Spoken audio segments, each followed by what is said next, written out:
तो सर आए हैं इस बार लोकसभा चुनाव में, सर जो है अपनी जॉब छोड़ कर आए हैं हम लोगों के लिए कि बक्सर को सुधारना है। सर सबसे पहले तो जय अच्छा, आपको भी और देवी पक्ष में आपसे बात करते हैं स्टार्ट करने के लिए आपका बहुत धन्यवाद। सर विश्वामित्र की तपोभूमि और राम की कर्मभूमि बक्सर में आपका स्वागत है।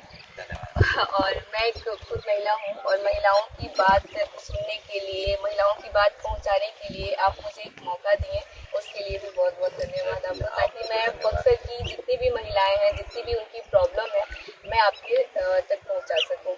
थैंक यू सो मच, आपको धन्यवाद इनफैक्ट ये बातें बनने के लिए।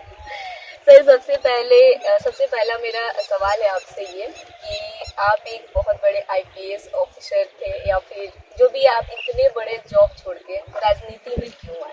राइट ये नेचुरल प्रश्न है जो सभी पूछते हैं। आईपीएस में जब मैं था तब ये देखिए ना, वो भी पब्लिक सर्विस थी था वो, मतलब आईपीएस आईएएस ये नौकरी नहीं होता सर, एक इसमें एक सर्विस ओरिएंटेशन है, इसमें एक सेवा भाव, ये एक उसमें निहित सेवा भाव है। इन सर्विसेज को ज्वाइन करने वाले ज्यादातर लोग वो होते हैं जो किसी नौकरी की तलाश में वहाँ नहीं पहुँचते, वे एक प्लेटफॉर्म खोजते हैं, एक माध्यम खोजते हैं जिससे समाज के साथ बहुत करीब से जुड़ के सेवा करते हैं। और अब आप पॉलिटिक्स की हम अगर बात करें तो पॉलिटिक्स भी सेम चीज़ है, वही है, बस प्लेटफॉर्म थोड़ा बड़ा है, प्लेटफॉर्म बड़ा है। और दूसरा क्या है कि जैसे कि किसी सर्विस में एक आपका एक दायरा होता है, कंडक्ट का दायरा होता है, आपके आचरण का दायरा होता है, आपकी कार्य क्षमता का दायरा होता है, आपके जो प्लेटफॉर्म होता है उसका एक दायरा होता है, आपके क्षेत्र का दायरा होता है।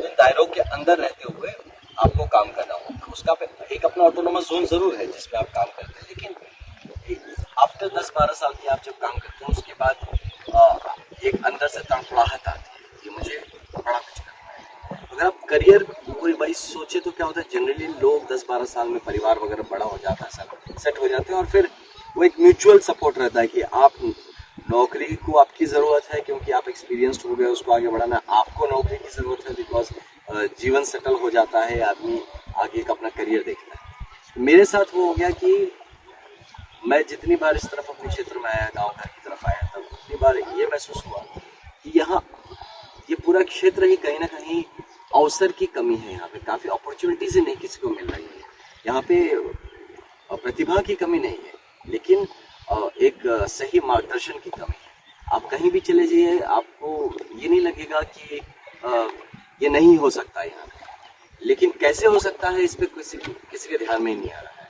या कौन पहला करेगा उस बात पे कोई आगे बढ़ के नहीं आ रहा है। तो ये सब देखते हुए मुझे लगा कि किसी को तो इसमें आना पड़ेगा और डंके की चोट से थोड़ा वो कैटलिस्ट का काम करना पड़ेगा, फिर लोग आ जाएंगे, जुड़ जाएंगे, काम होता चलेगा। और प्लस एक पर्सनल सेटिस्फैक्शन की बात है, एक बड़ा प्लेटफॉर्म है, अपनी जगह, अपना क्षेत्र, अपने लोग, उनके बीच में काम करते हुए अगर राष्ट्रीय सेवा की तरफ धीरे धीरे बढ़ा जाए तो वो एक अपने में भी एक पर्सनल उपलब्धि जैसी होगी, इसलिए। ओके सर, मेरा दूसरा सवाल ये है आपसे कि अगर आप सांसद बन गए तो बक्सर की महिलाओं और बच्चियों के लिए क्या करना चाहेंगे? देखिए एक चीज़ तो है हमारे समाज में, जो महिला है मोटा मोटा कहा जाए तो 50%, आधा हमारा समाज महिलाओं से है।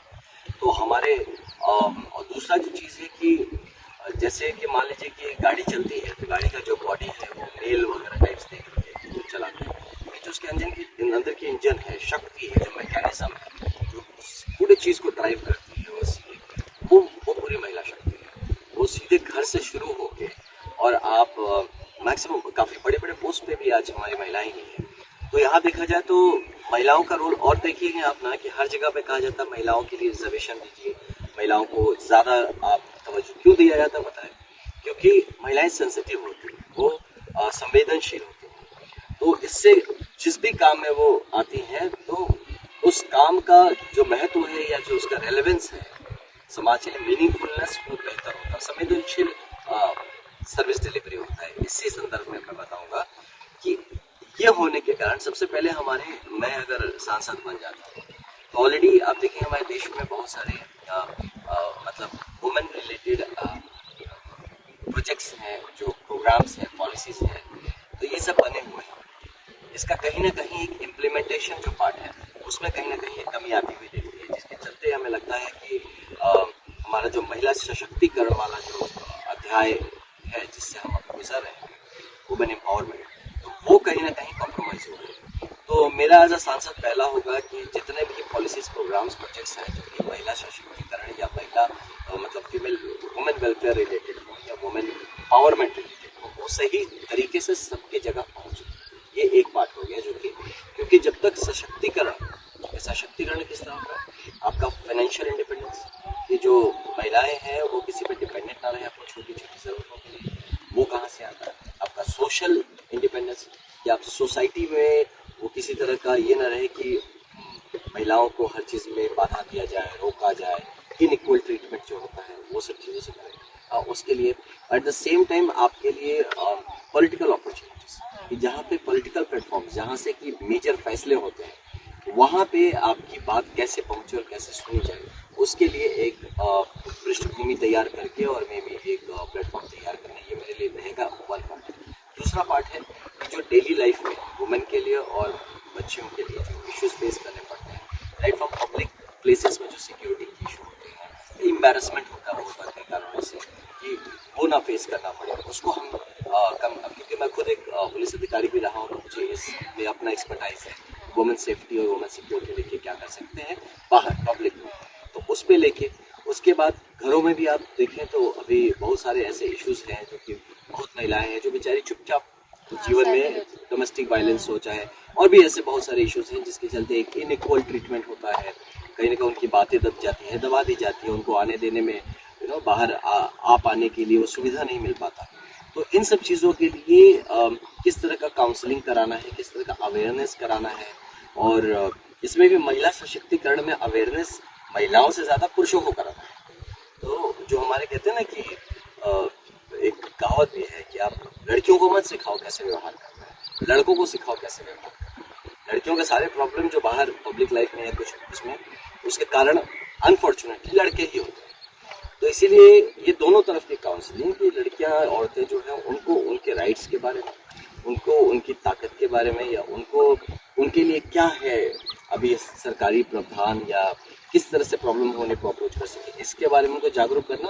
और जो लड़के हैं समाज के, जो हर तरह के मतलब छोटे यंग बच्चों से लेके और जो प्रौढ़ अवस्था में जो इवन बुजुर्ग तक हैं, उन तक जेंडर सेंसिटाइजेशन की महिलाएं जो है वो मतलब वो कुछ अलग नहीं है, उनकी ज़रूरतें अलग है ना, उनकी जो एक अप्रोच है वो अलग है। इस बात का समझाया जा सके ताकि जो अनफॉर्चुनेटली स्पेशली बिहार में आप हमारे देखें तो कहीं ना कहीं, जैसे यूपी बगल में है, लेकिन यूपी में सशक्तिकरण महिलाओं की मैंने जो देखा है वो मच बेहतर। आप खेतों में चले जाइए, बाहर चले जाइए, तो मैंने देखा है कि वहाँ पे महिलाएं ज़्यादा खुल के बाहर आती हैं, वो ज़्यादा पार्टिसिपेट करती हैं सोशल लाइफ में। बट अनफॉर्चुनेटली बिहार में ये चीज़ को एटलीस्ट कुछ सेक्शंस में तो मैंने देखा है जहाँ पे ये अवेयरनेस नहीं है, हाँ, कि लोगों में वो मतलब है ना कि ये, अब आप कहीं देखिए, मैं इतना घूमता हूँ जगह जगह पे, वहाँ आपको दिखेंगे नहीं, आधी जनता कहाँ गायब हो गई, समाज की आधी जनता दिख ही नहीं रही है, कहीं कहाँ। तो दो चीज़ें हैं, एक तो उनकी अपनी जो रिजर्व रहने वाली बात है, क्योंकि उनको सामाजिक तौर पे सोशली ऐसे बढ़ा दिया गया है बच्चों को कि उन्हें लगता है कि नहीं मतलब हमें छुप के रहना है, हमें दिखना नहीं है।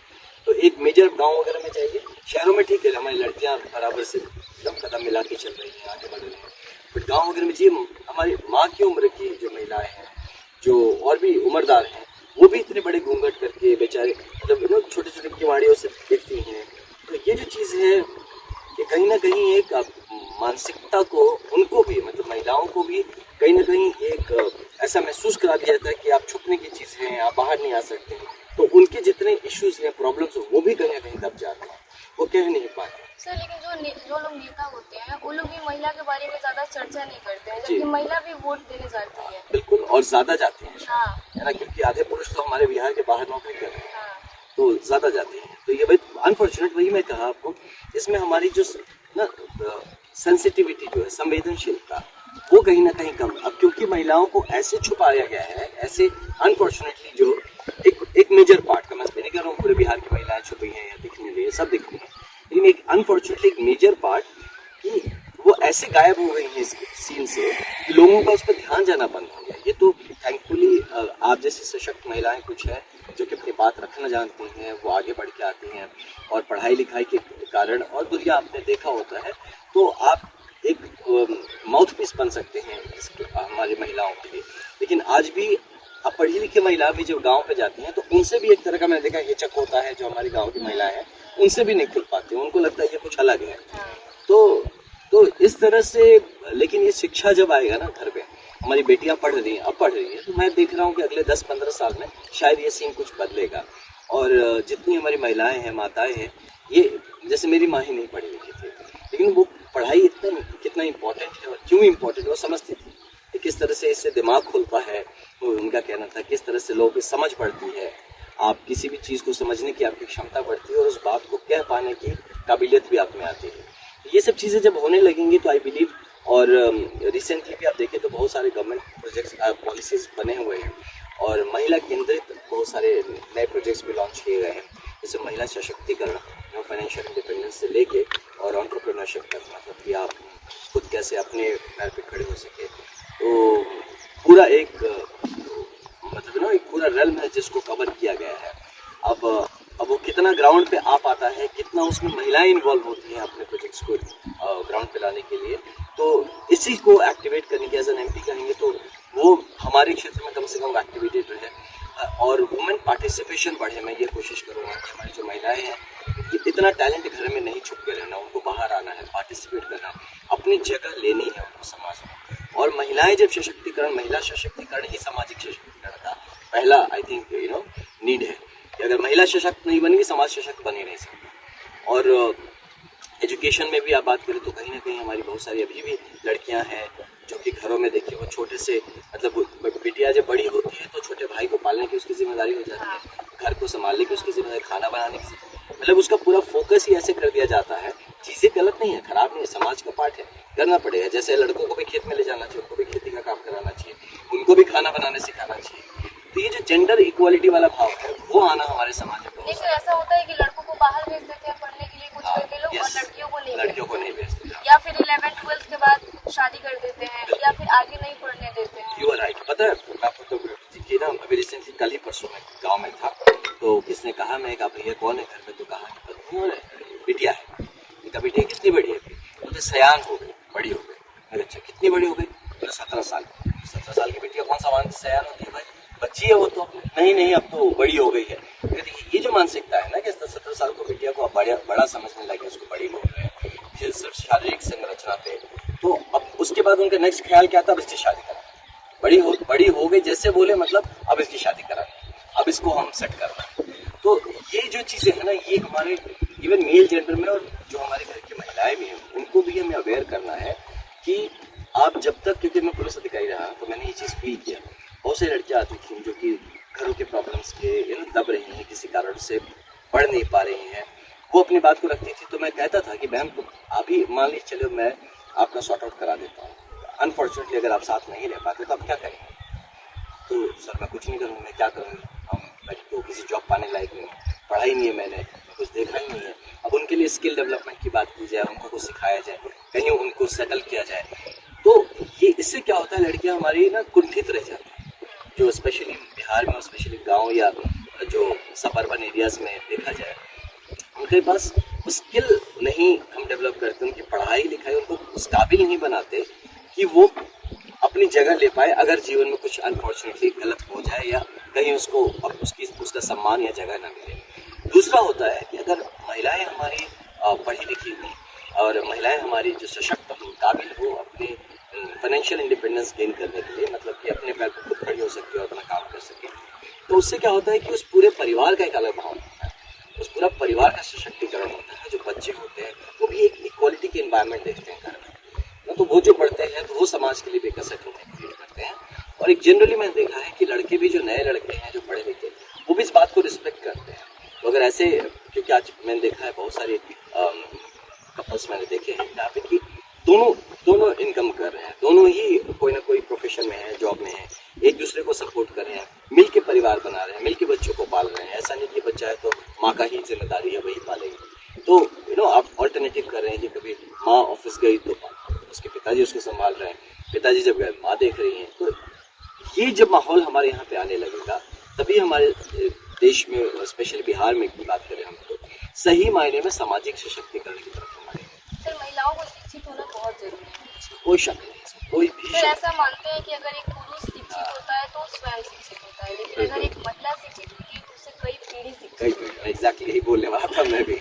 राइट, ये ट्रू है कि महिलाओं का शिक्षित होना इसलिए भी बहुत ज़रूरी है क्योंकि महिलाएं कैपिटलिस्ट का काम है। मैंने बताया ना, अगर महिला घर में पढ़ी लिखी हो और उसमें वो क्षमता हो कि अपना वो करियर खुद बना सकती है। अगर सर है भी महिलाएं घर बच्चा सब कुछ संभालते हुए भी बाहर जॉब कर सकती है। देखिए आज नवरात्र शुरू हो रहा है और मैं आपको एक बात बताऊँ, आपने देखा है भगवान लोगों को देखना, हमारे हिंदू भगवान होते हैं, जितने मेल भगवान होते हैं, पुरुष भगवान उनके देखिएगा 2 हाथ होते हैं, बहुत काबिल भगवान है तो 4 हाथ होते हैं, उससे ज़्यादा हाथ नहीं। लेकिन हमारी महिला भगवान जितनी है उनका शुरुआत ही 4 हाथ से होता है, कम से कम 4 हाथ और 10 हाथ 12 हाथ, मतलब इतने। इसका मतलब ये नहीं होता है कि मतलब उनका कुछ बॉडीली चीज़ है, इसका मतलब होता है मल्टीटास्किंग एबिलिटी। एक महिला एक साथ 10 हाथों से काम कर सकती है, 10 तरह के काम कर सकती है। वो एक साथ घर भी देख रही है, अपना करियर भी देख रही है और सामाजिक दायित्व भी निभा रही है, मे भी कहीं पॉलिटिकली भी एक्टिव है, इंटेलेक्चुअली भी कुछ पढ़ाई कर रही है, वो एक साथ बहुत चीज़ कर अगर सकती उनको मौका मिले तो किसी भी फील्ड में आगे जा सकते हैं। Exactly, you are right. और इनफैक्ट हमारी बात हुई थी, टीम्स की बात हुई थी, तो हमारे भी सब लोग ये कहे कि जो महिलाओं को देखें, जिस टीम में महिलाएं रहती है ना वो फोकस्ड रहती है। मैंने देखा उनको अगर एक टास्क मिल जाता है वो जब तक कंप्लीट ना करे वो इधर उधर नहीं जाती, वो एकदम फोकस। सर सेम वही चीज है ना कि 7 बजे उठ के लंच बनाना है तो बनाना है, बस वही चीज वहाँ पे भी रहता है। Very true, very true.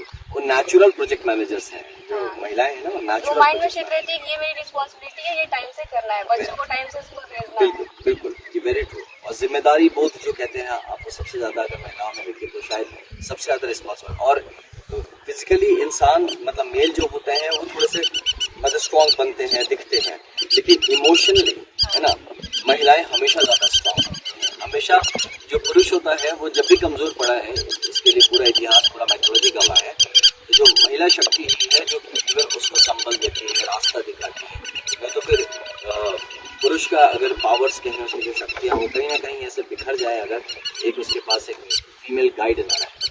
इसलिए डेफिनेटली समाज में सबसे इम्पोर्टेंट है।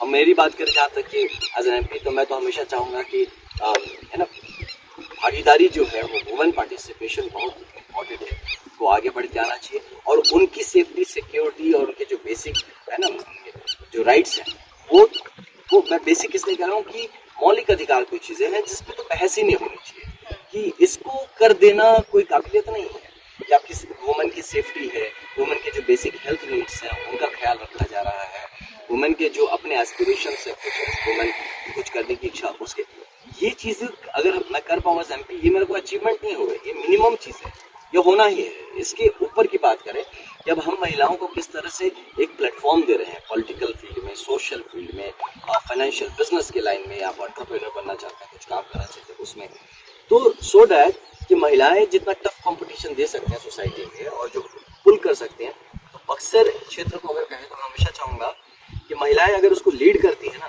तो फिर पुरुष को भी उसमें एक गाइडेंस भी मिलेगा और दूसरा होता है कि डायरेक्शन क्लियर रहता है हमेशा, ठीक है। क्योंकि महिलाएं जनरली उनका, मुझे जो फील हुआ अभी तक कि मैं अपनी माँ को देखा, बहनों को, सबको देखा जो, तो महिलाओं में मैंने एक चीज़ जो सबसे अच्छा वाला पार्ट वो देखा मैंने कि वो यू नो मिसगाइड नहीं, वो जो अगर किसी काम में है तो अगर पुरुष उनको फॉलो करे ब्लाइंडली भी कभी कभी, तो एटलीस्ट वो रास्ता सही दिखाती है कि जो सिर्फ वो जो परिवार के हित में है, जो समाज के हित में है, डेफिनेटली जो परिवार और समाज के हित में वही देश हित में। तो डेफिनेटली वुमेन के ऊपर मेरा पर्सनल बहुत ही स्ट्रॉन्ग अप्रोच है। मैं हमेशा इस बात को बिलीव करता हूँ, मैंने कभी भी मेरे घर में कोई भी अपने पर्सनल घर में ये होते हैं भाई लोग भी है, बहनों को ये, तो मैंने ये जीवन में कभी नहीं किया। ऑलवेज प्रमोटेड हमेशा कि आगे बढ़ना है, आगे जाकर काम करना, और हम पुरुषों का ये जिम्मेदारी बनता है कि आपको आगे बढ़ने में जो भी आपको सेफ्टी सिक्योरिटी और जो रास्ता की जरूरत हो वो आपका पथ प्रशस्त करने में हम मदद करें। मेरा यही अप्रोच रहेगा जनरली। सर बक्सर में महिलाओं के लिए कोई ढंग का शौचालय नहीं है, इसके बारे में आप क्या बोलेंगे? You are right. इनफैक्ट बहुत ही अनफॉर्चुनेट है जब हम रास्तों से भी जा रहे हैं, कभी कभी खुद को इतना खराब महसूस होता है जब हम देखते हैं कि महिलाएं भी बाहर निकलती हैं शाम को भी और ग्रुप में जा रही हैं। तो अभी भी ये सीन देख के बहुत ही खराब लगता है, जहाँ कागज़ों पे तो हम एकदम ओपन डिफिकेशन मुक्त हो चुके हैं, हर तरह से बढ़ चुके हैं, लेकिन है कि हमारे संसाधन की कमी है जिसमें नहीं पहुंच पाया जाएगा। दूसरा एक माइंडसेट भी, कई सारे लोग हैं जो कि संसाधन होने के बावजूद भी कहीं ना कहीं अनकंफर्टेबल है घर में, किन्हीं कारणों से। घर छोटा है, लोग ज़्यादा है और बहुत सारे ऐसे कारण हैं। तो इन पे हमें वर्कआउट करने की ज़रूरत है, जो मुझे लगता है कि अभी ऑलरेडी बहुत सारे हमारे जैसे आशा वर्कर्स हैं, चाहे बहुत सारे हमारे ऐसे इनिशिएटिव्स हैं जिसमें वुमेन रिलेटेड, मतलब जिसमें महिला उनको ड्राइव कर रही हैं। तो कहीं ना कहीं इसका थोड़ा सा और सेंसिटाइजेशन की ज़रूरत है। दूसरा कि जो पब्लिक प्लेसेस में ऐसे हमारे टॉयलेट्स के लिए वुमेन क्यों, मैं तो कहूँगा मेल के लिए होना चाहिए, ताकि इस तरह के पब्लिक फैसिलिटीज़ क्रिएट करने बहुत ज़रूरत है।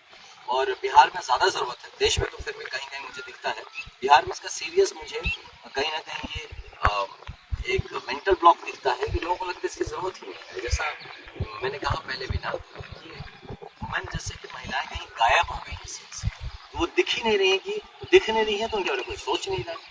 तो इनकी ये भी ज़रूरत बक्सर में ही, उस दिन मैं पैदल ही चल रहा था शहर में, तो मैंने इस चीज़ को फील भी किया।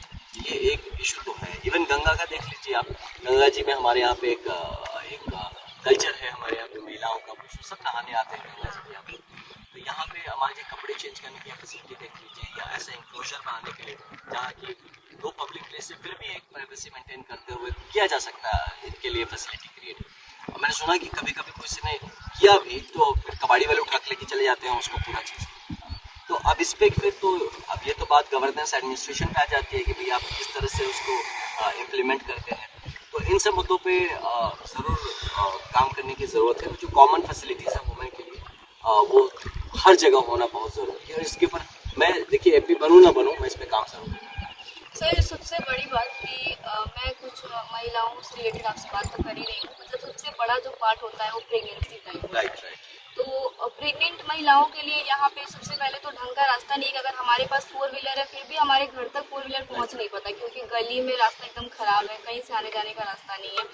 फिर से यहाँ पे हॉस्पिटल अच्छे नहीं है, प्राइवेट हॉस्पिटल बहुत ज़्यादा चार्ज मांगते हैं, अगर जिसके पास नहीं हो वो कैसे पे करेगा। अगर हॉस्पिटल अगर मान लें है भी तो उसमें अच्छी सुविधा नहीं है, डॉक्टर्स की लापरवाही है, इसके बारे में। Very true. इनफैक्ट ये मेरा पर्सनल एक्सपीरियंस के इस चीज़ को कि मैं कुछ किसी को बोला तो मैंने प्रेगनेंसी का है घर में और इसके लिए मैं जा रहा हूँ पटना। तो इसके लिए पटना क्यों जाना पड़ रहा है आपको चेकअप के लिए? तो नहीं सर यहाँ पे फैसिलिटी नहीं है, यहाँ पे हमारे लिए है ना। ये सब चीज़ें सोच के आप जो कह रहे हैं ना, रोंगटे खड़े हो जाए ये सब सोच के, यार हम किस ज़माने में रह रहे हैं, कहाँ रह रहे हैं कि जहाँ मतलब घर पे आपकी ये फैसिलिटी आ रही है, यहाँ पे आपके शहर में या आपके पूरे क्षेत्र में ये चीज़ नहीं है। इस पर हमें काम करने की ज़रूरत है कि आपने पहला कहा जो कि घरों तक एम्बुलेंस नहीं पहुंचता, घरों तक फायर ब्रिगेड भी नहीं पहुंचे, किसी घर में आग लग जाए तो वहां तक आग बुझाने का मशीन ना पहुंचे। ये बहुत बड़ा दिक्कत, हमारा दिमागी दिक्कत भी है और एडमिनिस्ट्रेटिव प्रॉब्लम भी है कि हम एक इंच ज़मीन छोड़ने को तैयार नहीं, घर से घर चिपका के बना रहे हैं। या किसी एक घर में आग लग जाए तो सारा पूरा मोहल्ला जल जाए उससे।